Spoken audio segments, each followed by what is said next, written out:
Bakit kailangan natin lumaban? Kasi po, iilan lang po kaming nagsasalita. At kahit naman po ako, nung hindi po ako yung front and center, iilan silang nagsasalita. At marami sa kanila ay kinukulong, kinakasuhan. Yung KKK, kung tawagin ko po, no? Kuyog, tapos kaso, tapos kulong.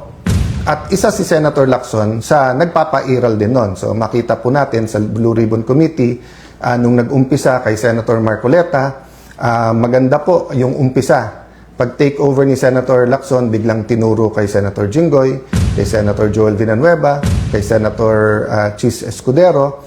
At nung matuturo yung ibang senador, pero kakampi niya, parang medyo natigil doon.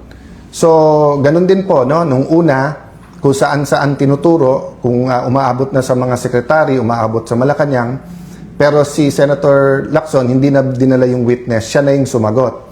On the record po lahat yan. At siya naman po, sinasagot niya yan. So, paano tayo humantong dito? So, dun pa muna po ako sa bakit. Pag wala na pong nagsalita at na-cover up po, to be fair to this administration, to be fair to President Marcos Jr., umuusad, may mga nakukulong, may investigasyon, may lumalabas. To be fair to Secretary Dizon, for example, iniikot niya yung mga lugar at pinabibilisan. Pero yung hinahanap natin na komprehensibo na lahat ng lugar at lahat ng kontrata, wala. Or bitin pa. And then you have, of course, people, hindi ko na sila isa-isayin, ayaw ko sila maging target, whether yan ay mga kongresista, yan ay mga progressive groups, yan po ay mga kolumnista, yan po ay mga matagal na sa politika or mga former secretaries ay nagsasalita. Talagang may tinitignan, may tinititigan, di ba? So there are much bigger contractors, especially if they're powerful or powerful contractors of the powerful people, na parang hindi tinitignan. Pero tignan nyo po, katulad sa akin, sa Taguig, after May 11, sinabi ko na po sa inyo, handa ako sa cost. Diba? Mahirap po, mahirap. Marami akong kinailangan sabihan na wag nyo ako alalahanin kung ako'y kasuhan nila o ikulong. Sana naman po walang patayan, sana po walang assassination plot, and I don't think naman na meron. Pero yung kaso at kulong, tinanggap na po namin yan, di ba? At marami nagsasabing, yung kaso ni Senator Marcoleta, wala yan, hindi totoo yan, never nagkaroon ng ganyan, na campaign donation, sasabihin plunder, tapos sinabi yan, sa mga nag-donate, like Mike Defensor, huwag kayong mag-alala, bailable yan, kasi hindi naman, porque nag-donate ka at siya na plunder, ikaw rin. Pero kita mo, nakakulong na sila ngayon, di ba? Sabi nga ni Senator Jinggoy, sa tamang panahon, di ba, yung ebidensya din ng hawak niya. So, mabigat po kung tingin nyo po hindi stressful, kung tingin nyo po kahit kami nakasmile na parang araw-araw, tinatanong namin sa sarili namin kailan magbabago, kailan po ang mahirap, hindi na kailangan isipin ang pagpapagamot sa kanilang mga anak. Kailan po ba yung mga probinsyang napabayaan ay magkakaroon din ng tren, ng internet. Yan po ipangarap natin lahat. Ang question, sinong tatayo, sinong lalaban, sinong magsasalita. Madali pong sabihin matapang pag nasa administrasyon. Senator Lacson ay never doubted na matapang. Pero katulad ngayon, kaya madaling magturo sa lahat, lahat na sa kanya eh. Lahat sa administrasyon, lahat kakampi niya eh. Di ba? So, ibig sabihin, magpalitan man kami ng akusasyon, hawak niya lahat. Sa akin, sinong tutulong, sinong may hawak ng dokumento na ilalabas. Pag pinail ko, halimbawa, libel, kasi kung ano-ano sinasabi, baka matanggal pa ang piskal eh, kapag ka-finail nila, no? Yung kaso sa mga committees, I believe naman, hindi independent sa bawat isang mga senador, pero yun nga kasi style ni Senator Lacson, old style yon, yung may dossier ka, may hawak ka, tapos ililik mo through your other colleagues na, eto mga hawak pagka nagkalaban or kaya makikipagkaibigan sa'yo, pero once na hindi kayo nag-agree, tututukan ka na. At ngayon, ako naman ang sinasampulan niya, di ba? So, may score yan eh.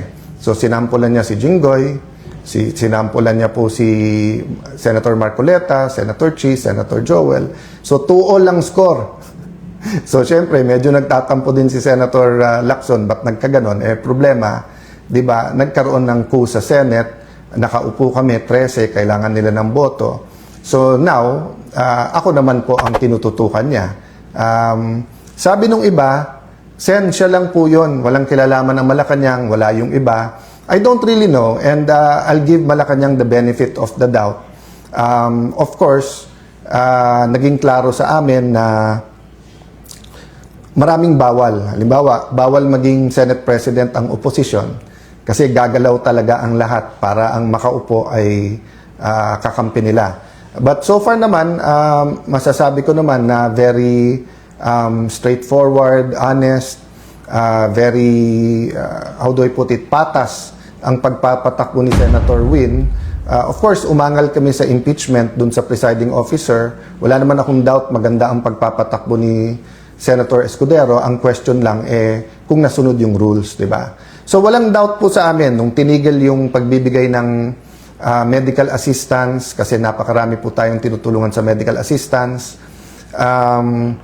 Nireport po sa akin na maraming project hindi napopondohan.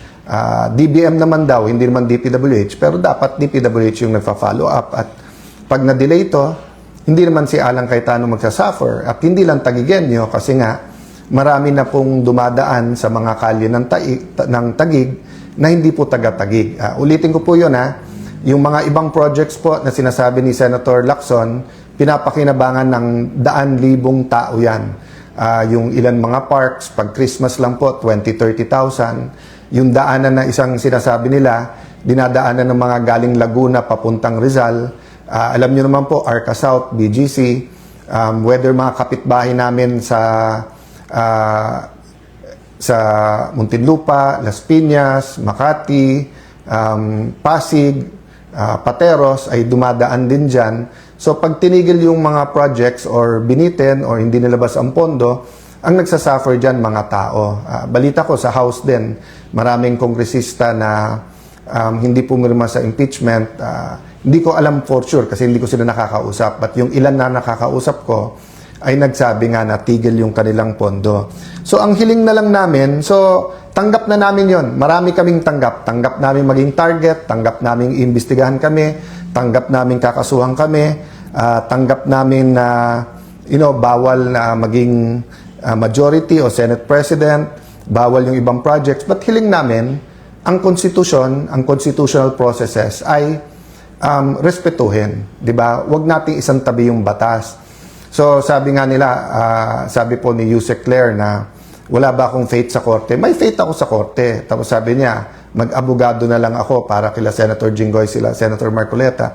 Hindi yun yung point Wala naman choice ang korte pag may final. Pero ano ang fina-file? Kasi pag final mo non-bailable, katulad nito, baka matapos yung impeachment, hindi po participate si Senator Jinggoy, Senator Marcoleta. Napaka-importante nung kanilang participation.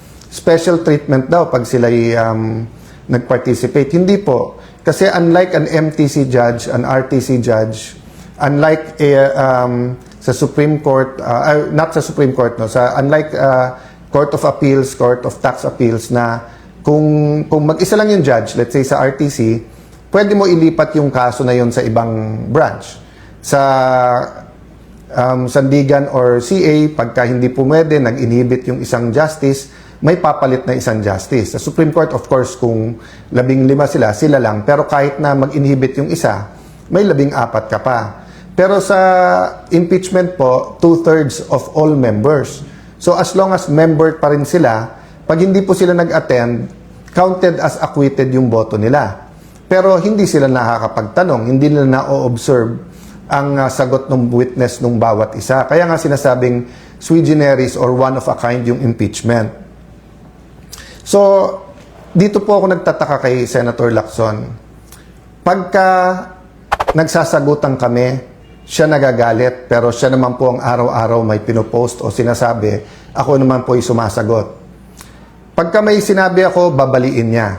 Tapos sasabihin niya ay cross the line. Ano pong example nun? Di ba po ang topic natin, kung tama na yung Supreme Court ay magbigay ng supina sa BIR, sa AMLA at saka sa mga bangko. At ang sabi po ng prosecution, kasi nga hindi tumugon o hindi tumama sa kanyang kita at sa kanyang SALN ng Vice President. So kinumpare ko lang to, no? So sabi ko, kung si Senator Lacson tumaas ang SALN, ibig ba sabihin pwede na natin isupina, 'di ba? Yung BIR, AMLA at saka ano. Ako din ang sumagot. Sabi ko hindi. Kasi just because tumaas ang SALN mo, hindi ibig sabihin may mali. So hindi ko na siguro kasalanan kung mali ang rinig niya. Of course, sa kanyang pamilya or sa mga malalapit sa kanya na stress, paumanhin na na-stress kayo. Kasi kung yun yung interpretasyon, ang interpretasyon na sinasabi ko nga, walang masama. Kaya nga sabi ko, dapat may ebidensya, may accusation na may mali or may corruption. Hindi ko sinabing ganon. Pero nung sinabi niya kasi sa akin na may anomalya sa Taguig, so syempre sabi ko, side by side tayo. 'Di ba? Lista ako ng 2-3 na meron din ako suspicion na hindi maayos sa iyo. O tapos yung sa akin, and then yung sa bayan.